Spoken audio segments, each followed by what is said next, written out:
Today we're going to talk about the difference between transfer and implant when it comes to IVF. And I know my fertility challenged friends are going to be so head naughty, they're going to look like bobbleheads right now. But just hear me out, because I want to see if we can maybe get the word out that there's a really big difference between these two words when it comes to fertility treatment. Here is a uterus. I'm not an artist, nor have I played one on TV, but here's a uterus.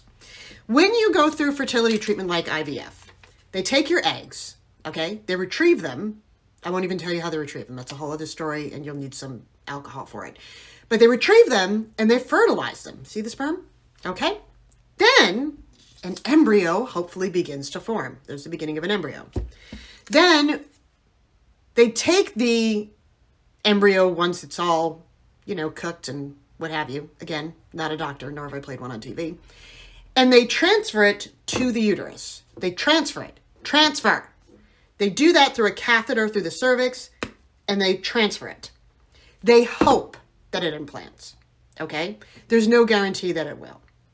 Now, when you see headlines like, oh, they implanted the wrong embryos, or this celebrity implanted 2 embryos, or when you're talking to someone who's gone through fertility treatment and you're like, oh, how many embryos did you implant?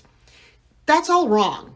And it's not physically possible. There's no technology that can take an embryo and staple gun it into the uterine lining.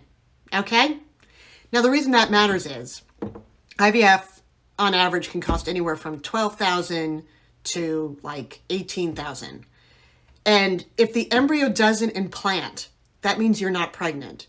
And you just spent thousands of dollars to get your period when fertile people can do it for free.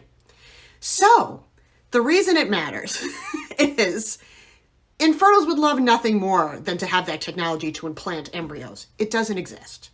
So please, for the love of God and all that is holy, spread the word. You transfer an embryo, you don't implant it. Thank you so much.